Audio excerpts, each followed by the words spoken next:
5월 5일 부활 제6주일 요한이 전한 거룩한 복음입니다. 그때 예수님께서 제자들에게 말씀하셨다. 아버지께서 나를 사랑하신 것처럼 나도 너희를 사랑하였다. 너희는 내 사랑 안에 머물러라. 내가 내 아버지의 계명을 지켜 그분의 사랑 안에 머무르는 것처럼 너희도 내 계명을 지키면 내 사랑 안에 머무를 것이다. 내가 너희에게 이 말을 한 이유는 내 기쁨이 너희 안에 있고 또 너희 기쁨이 충만하게 하려는 것이다. 이것이 나의 계명이다. 내가 너희를 사랑한 것처럼 너희도 서로 사랑하여라.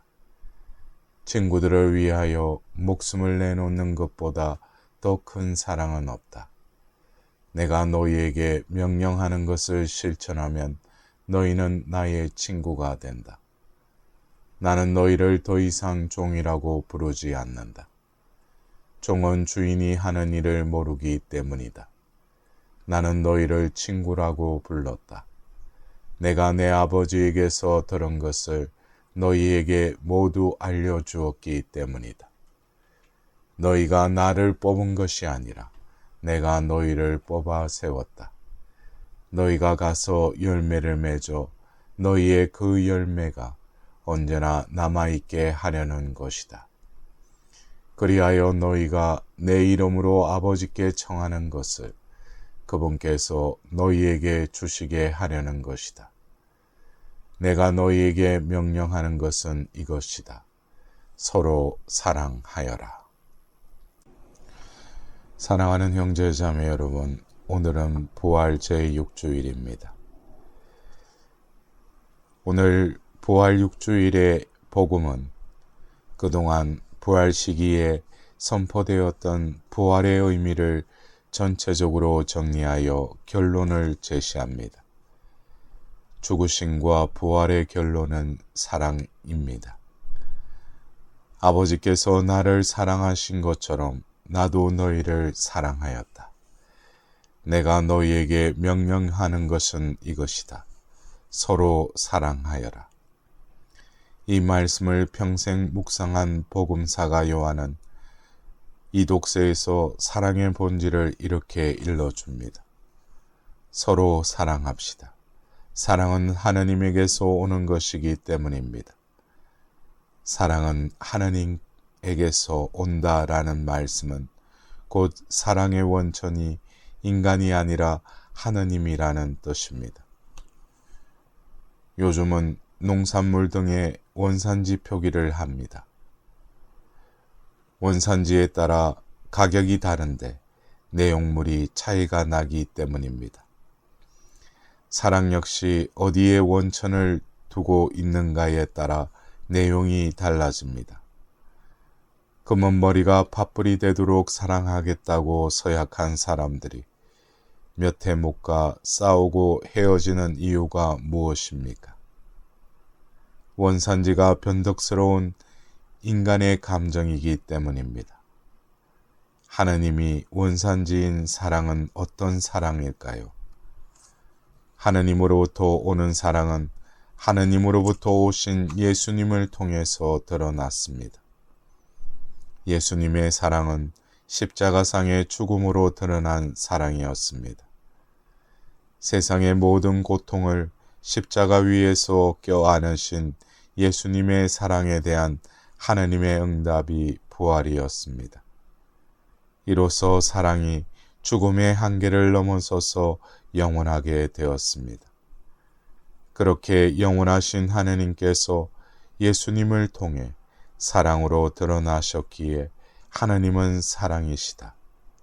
사랑이신 하느님을 드러내신 예수님께서는 우리에게 너희는 내 사랑 안에 머물러라 라고 초대하십니다. 하느님께서 사랑이시기에 사랑 안에 머물라는 말씀은 하느님 안에 머물라는 말씀입니다. 하느님 안에 머무는 모습은 어떤 모습일까요? 노트커 볼프라는 신부님이 체험한 이야기입니다. 독일 작은 마을에 아주머니 홀로 정육점을 하며 아들 5을 키웠는데 넷이 전쟁에서 죽었습니다. 막내가 정육점을 이어갔는데 그마저 오토바이 사고로 죽었습니다.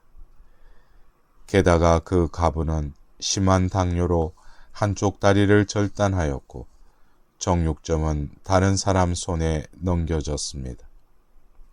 그 여인은 모든 것을 잃었습니다. 이보다 더 나쁜 상황은 없을 것입니다. 그런데 그 여인은 휠체어에 앉아 늘 묵주를 들고 있었는데 그 모습이 너무도 평온하여 주변 사람들을 환하게 비추고 있었습니다. 그래서 볼프 신부님이 어떻게 그렇게 평온할 수 있냐고 물었더니 이렇게 대답하였습니다. 저는 이 모든 불행이 왜 내게 일어났는지 무엇 때문에 일어났는지 알지 못합니다. 내가 아는 것은 다만 우리 모든 삶이 하느님 손에 놓여 있다는 것 한 가지입니다. 그래서 언제나 기도하며 하느님 안에 머물려고 합니다. 어느 날 이 모든 것도 끝나고 말겠지만 그것 또한 지금 이 순간과 마찬가지로 제 삶의 일부임을 믿습니다. 다른 모든 것은 놓아버리고 하느님의 사랑 안에 머무는 사람들의 공통점은 어떠한 고난이나 역경에서도 밝고 편안하며 흔들리지 않는다는 것입니다. 이들이 누리는 평안은 하느님으로부터 온 것이기 때문입니다. 그런데 하느님 사랑 안에 머물며 서로 사랑하라는 계명이 듣기는 좋지만 실천은 어렵습니다. 사람들은 자신의 입장에서 사랑에 대해 이야기들을 합니다. 가족 사랑, 이승간의 사랑, 자기의 인류의 등등. 사랑에 관한 개념이 넘쳐나다 보니 참 사랑이 무엇인지 혼돈스럽습니다. 주님께서 말씀하신 사랑은 어떤 사랑일까요? 구약 성경에는 사랑을 두고 도딤과 아하바라는 두 단어를 씁니다. 도딤은 찾아 헤매는 사랑을 뜻합니다.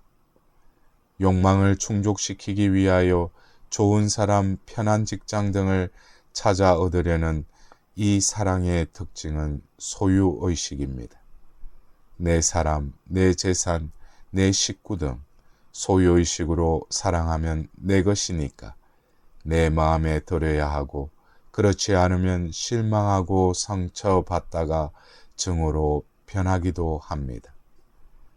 이 사랑은 내가 찾는 내 것이니까 나에게 이득이 되길 바라다가 덕이 되지 않을 때에는 내버리게 됩니다.